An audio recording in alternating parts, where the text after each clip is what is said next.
एक पापड़ बेचने वाले ने कष्टो मुखर्जी को कैसे बना दिया मशहूर कॉमेडियन। क्यों इस महान कलाकार को किसी ने कुत्ता बनाया। एक गजब का कलाकार जो हमेशा शराब के नशे में रहा करता था। एक ऐसा कलाकार जिसे लोग हमेशा नशे में देखना पसंद करते थे। पर्दे पर उनकी एंट्री होते थिएटर में ठहाके और तालियां बज पड़ती थी। ये ऐसे इकलौते कलाकार थे जो टाइपकास्ट होते हुए भी सुपरहिट रहे और अपने दौर की हर दूसरी तीसरी फिल्म में नजर आया करते थे। आखिर इस कलाकार में ऐसा क्या था कि रमेश सिप्पी और ऋषिकेश मुखर्जी जैसे दिग्गज डायरेक्टर इन्हें अपनी फिल्म में लेना चाहते थे। आखिर एक पापड़ बेचने वाले से सीख लेकर कैसे एक कलाकार सुपरस्टार बन गया। आखिर क्यों विमल राय ने उनको कुत्ता बनने पर मजबूर कर दिया था। आखिर क्यों उन्हें चूहे बिल्ली और कुत्तों के साथ सोना पड़ता था। चलिए जानते हैं। हम बात कर रहे हैं बॉलीवुड के बेस्ट कॉमेडियन कैस्टो मुखर्जी की। आपको शोले फिल्म का किरदार हरिराम नाई तो याद ही होगा। बेहद ही छोटा रोल था, लेकिन हरिराम भाई की भूमिका निभाने वाले कैस्टो मुखर्जी इस रोल को हमेशा के लिए अमर कर गए। कैस्टो मुखर्जी ने पता नहीं कितनी सुपर डुपर हिट फिल्मों में काम किया और अपनी अदाकारी से सबका दिल जीत लिया। उनकी कॉमेडी इतनी अच्छी होती थी कि उन्हें स्क्रीन पर देखते ही दर्शक लोटपोट हो जाया करते थे। गजब की अदाकारी करने वाले कैस्टो मुखर्जी को अमिताभ बच्चन से लेकर शाहरुख खान सभी बेहतरीन एक्टर मानते हैं, लेकिन लोगों को पर्दे पर हंसाने वाले कैस्टो मुखर्जी ने जिंदगी में कई दुखों से घिरे हुए थे। उनकी कहानी पढ़ने पर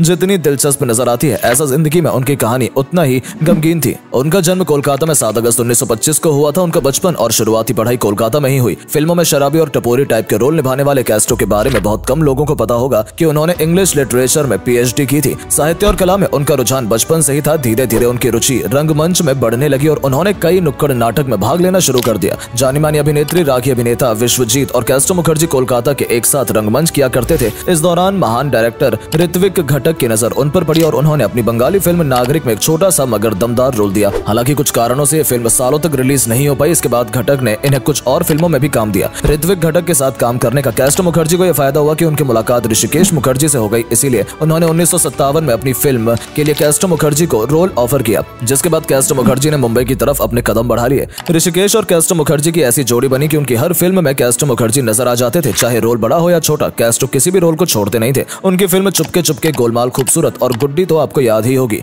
इन सभी फिल्मों में कैस्टो मुखर्जी अपना लाजवाब हुनर बिखेरते नजर आए थे। कैस्टो मुखर्जी यानी कि शराबी और टल्ली, लेकिन क्या आप जानते हैं बॉलीवुड में उनकी यात्रा शराबी बनने के बहुत पहले ही शुरू हो गई थी। जहां फिल्म मुसाफिर में उन्होंने एक स्ट्रीट डांसर की भूमिका निभाई थी, वहीं 1960 में मासूम फिल्म में CID के रोल में दिखे। फरार में स्कूल चौकीदार, अनोखी रात में हकला खरीदार और इसी तरह अलग अलग किरदारों में कैस्टो मुखर्जी नजर आए थे। उन्होंने राज कपूर, देवानंद, किशोर कुमार जैसे कलाकारों के साथ भी काम किया। उसके बाद 1970 में डायरेक्ट असित सेन अपनी फिल्म मां और ममता के लिए एक ऐसा कॉमेडियन ढूंढ रहे थे जो शराबी का रोल कर सके। इसके लिए उन्होंने उस दौर के टॉप कॉमेडियन महमूद और जगदीप से बात की, लेकिन उनके बिजी शेड्यूल के चलते यह रोल कैस्टो मुखर्जी को जा मिला। जब ये फिल्म सिनेमा घरों में लगी तो कैस्टो के अभिनय को देखकर दर्शक सोच में पड़ गए कि ये अभिनय है या फिर वास्तव में इस आदमी ने शराब पीकर कैमरे पर काम किया है। इस तरह से कैस्टो के करियर का दूसरा और बड़ा दौर शुरू हुआ। इसके बाद तो जैसे लाइन ही लग गई। माँ का आंचल, रखवाला, बम्बई टू गोवा, लोफर, स्वीकार, चुपके चुपके, काला सोना, जंजीर और शोले जैसी ब्लॉकबस्टर फिल्में कैस्टो मुखर्जी की झोली में आ गिरी। इन फिल्मों ने कैस्टो मुखर्जी को शराबी के रोल में फिट किया और हिट किया। शराबी और कैस्टो मुखर्जी एक दूसरे के पर्याय बन गए और इसके बाद हर फिल्म में मुखर्जी शराबी के रोल में नजर आने लगे। अक्सर ये कहा जाता है कि कैस्टो मुखर्जी ने निजी जिंदगी में कभी भी शराब नहीं पी, लेकिन ऐसा बिल्कुल भी नहीं है। कई इंटरव्यू में उन्होंने खुद इस बात को स्वीकारा है कि ऐसा कोई दिन नहीं था जब उन्होंने शराब न पी हो, सिवाय अपनी शादी के दिन को छोड़कर।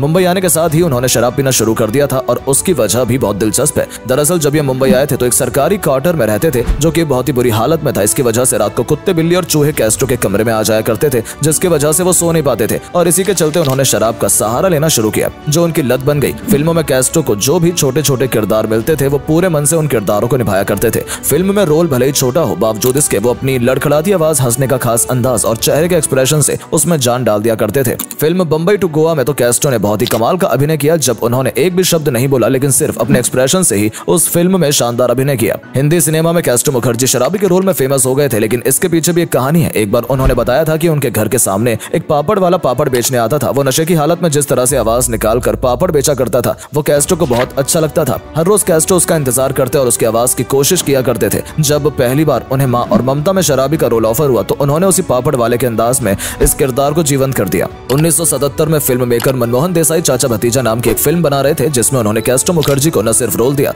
बल्कि उन पर एक पूरा अलग से गाना भी तैयार किया जो हमेशा के लिए अमर हो गया। गाने के रोल थे शादी बनाने को कैस्टो चला। किसी भी कलाकार के लिए इससे बड़ा सम्मान और क्या हो सकता है। वैसे तो बेस्ट कॉमेडियन के लिए कैस्टो मुखर्जी का कई बार फिल्म फेयर में नॉमिनेशन हुआ, लेकिन आखिरकार खूबसूरत फिल्म के लिए उन्हें बेस्ट कॉमेडियन का फिल्म फेयर अवार्ड दिया गया। उनसे जुड़ा एक और किस्सा भी है, जब उनके संघर्ष के दिनों में काम के लिए किसी ने उन्हें विमल राय से मिलने की सलाह दी, लेकिन जब उनसे मिले तो उन्होंने उन्हें मना कर दिया। लेकिन कैस्टो वहां से जाने के लिए राजी नहीं थे और विमल राय का मुंह ताक रहे थे। इस पर गुस्से में विमल राय ने उन्हें कहा कि फिलहाल फिलहाल एक कुत्ते की जरूरत है, क्या उसकी आवाज निकाल सकते हो? ये सुनते ही कैस्ट्रो ने कुत्ते की आवाज निकालना शुरू कर दी और उनके काम के प्रति लगन को देखकर विमलदा इतने प्रभावित हुए कि उन्होंने अपनी फिल्म में लेने का वादा कर दिया और आगे चलकर तो कैस्ट्रो विमलदा के पसंदीदा कॉमेडियन बन गए। अगर उनके निजी जिंदगी की बात करें तो पर्दे पर वो जितने भी शराबी और बेवड़े नजर आते थे, असल जिंदगी में अपने बच्चों के लिए उतने ही डिसिप्लिन फादर थे। उन्हें बंगाली खाने का बहुत शौक था और वो खाना बनाने का भी शौक रखते थे और अपने बच्चों को खाना बनाकर खिलाया करते थे। ऑन स्क्रीन कैस्ट्रो जितने मजाकिया नजर आते थे, ऑफ स्क्रीन उतने ही सहज और सरल थे। उनकी निजी जिंदगी में बेशुमार दर्द था। अपने एक साथी कॉमेडियन से अक्सर वो अपना दुख साझा किया करते थे और बताते थे कि पत्नी से अक्सर लड़ाई होती रहती है। 1980 में एक हादसे में उनके बेटे की मौत हो गई थी। इस सदमे से कैस्ट्रो मुखर्जी उभर नहीं पाए और 2 मार्च 1982 में 56 साल की उम्र में इस दुनिया को छोड़कर चले गए। अपने 30 साल के फिल्मी करियर में उन्होंने 90 से ज्यादा फिल्मों में काम किया। उनके जाने के बाद उनके बेटे बबलू मुखर्जी ने टीवी और फिल्मी दुनिया में अच्छा नाम कमाया है। कैस्ट्रो मुखर्जी के शानदार अभिनय और फिल्मी जगत में योगदान के लिए उन्हें हमेशा याद किया जाएगा।